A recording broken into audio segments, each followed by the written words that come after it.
巴基斯坦订购歼10C 战斗机究竟何时到货？巴基斯坦方面又做了哪些准备？这款战斗机对印巴局势有何影响？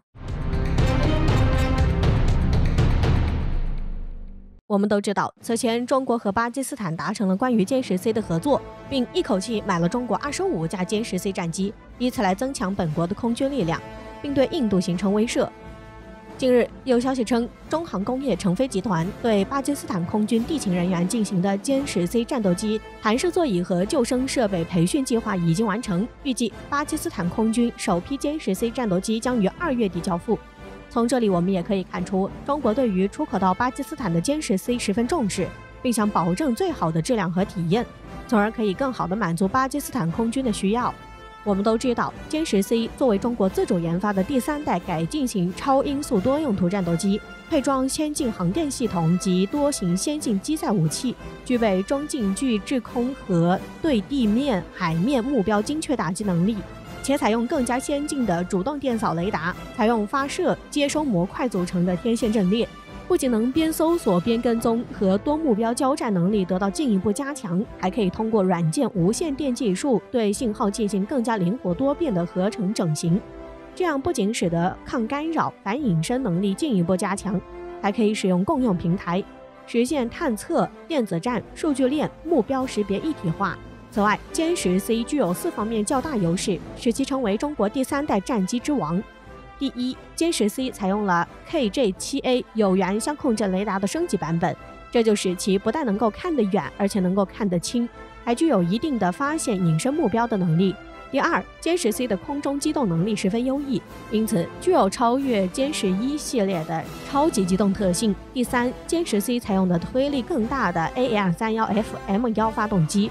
这为在优异机动特性下的超级机动奠定了基础。第四，歼10C 采用了部分歼20所用的机舱辐射控制和机载雷达隐身技术，再加上继承自歼10B 的 DSI 进气道，这也让歼10C 具有仅次于歼20的隐身能力。值得一提的是，近几年由于中国自主研制的涡扇10系列发动机的成熟稳定，因此也使得中国在战机的发动机上不再被卡脖子，所以中国也有许多主力型号战舰都率先进行了换装，用上了涡扇10系列发动机，从而使得战机的性能更上一层楼。因此，随着歼10C 作为中国空军主力装备已经使用了较长时间，其发展也已经十分成熟了，再加上中国现在已经彻底摆脱了从俄罗斯引进 AL31FN 发动机的困境，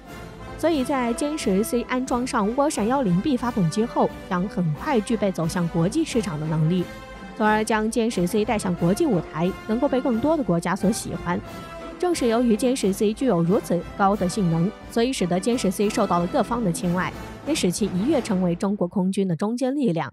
在巴基斯坦决定购买大批量歼10C后，中国就开始注重对其的生产，并且也是保质保量的进行，希望可以给用户以最好的体验，以此来树立良好的口碑。因此，中国成飞集团此次对歼10C 战斗机进行弹射座椅和救生设备培训计划，也正是看中了这点，并保证飞行员的使用安全，以此来保证歼10C 战机的质量。我们都知道，弹射座椅是战机上装备的最重要的救生装备。由于它存在有受伤的风险，所以对弹射座椅的使用进行完整的培训，就可以在一定程度上降低飞行员受伤的风险，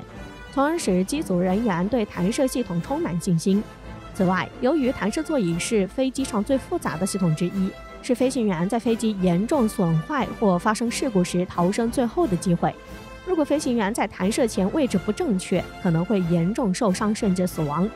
弹射时，飞行员要承受非常高的过载，最高可达约加20G，这是相当大的载量。由于弹射座椅使用的训练程度以及飞行员在拉动弹射手柄之前，因此要对飞行员进行相应的培训，这就能够使得飞行员知道如何定位。这对于在危机情况下的生存至关重要。当然，知道何时弹出与如何弹出同样重要。这也需要对飞行员进行相应的培训，才能够将这些应用在逃生时的小知识掌握下来。那么，借助怎样的技术进行弹射座椅训练？弹射座椅使用的训练程序，以及飞行员在拉动弹射手柄之前进行弹射座椅使用训练，需要专门的弹射座椅模拟系统。这套系统要能模拟弹射动作的次序，强调真实感和安全性以及可靠性。现代弹射座椅模拟系统采用智能控制技术，精确协调和控制点火系统和座椅制动机构的工作，模拟一系列弹射动作时的力学分布特征，如最大过载、负荷重量和启动偏移率。且现在弹射椅模拟系统与真正的弹射座椅系统非常相像，而且也有用于模拟弹射的导轨，还有先进的计算机控制系统和培训操作台。值得一提的是，现代弹射座椅模拟系统除了用于培训，还可以用于飞行员筛选、高级生理和临床研究以及一般航空医学研究应用。而且随着现代弹射座椅模拟系统技术的日渐成熟，还将会被用于更多的方面，从而可以发挥出现代弹射座椅模拟系统更大的作用。那么，有了现代弹射座椅模拟系统，学员该如何进行学习与培训？据悉，学员一般有2种培训模式：被动模式和主动模式。被动模式是完全被动的由教员控制的弹射，而主动模式是学员在教员控制下自主拉动弹射手柄。对比2种模式，主动模式的优点就是学员可以自己感受到现代弹射座椅模拟系统的真实体验，而被动模式就缺乏这样的体验，有着较大的局限性。因此，更多还是建议飞行员可以选择主动模式，以此来有更多的体验。这对于飞行员在进行实际飞行后，可以有更多的应对经验，能够更好地应对各样的挑战，做出最好的应对。因此，在中国进行了对救生系统的培训和测试，就可以更好地保证战机的正常运行，并且类似的飞行员在危急时刻可以最好的应对，以此来规避各样的风险。这对于飞行员的安全也是有很好的保证，能够最大限度地保护飞行员的安全。中国对于在歼10C 上所得的经验，也可以在国内进行推广开来，也可以使得有更多的战机能够有更多安全的保证，也可以使得飞行员能够安心驾驶，并为飞行员的安全飞行保驾护航。这对于空军的发展有着极其重要的作用。随着中国完成了对出口到巴基斯坦的歼10战机的弹射座椅和救生设备培训计划，这就使得首批歼10C 战机将要完成一系列测试，从而可以实现在2月底送达巴基斯坦。这对于巴基斯坦来说是十分好的消息，因为这样巴基斯坦就可以与印度抗衡，并借着歼10C 战机在未来很长一段时间里可以有效压制印度空军的最顶端战斗机。因此，这对巴基斯坦空军来说将是非常值得开心的事儿。印度对此就要彻底感到慌了，因为一方面中国对其形成威慑和制约，另一方面巴基斯坦也已经对其构成了较大的威胁。这对于印度来说还真的是有点腹背受敌。我们一起期待首批歼10出口到巴基斯坦吧，这也将使得歼10C继续活跃在世界的舞台上。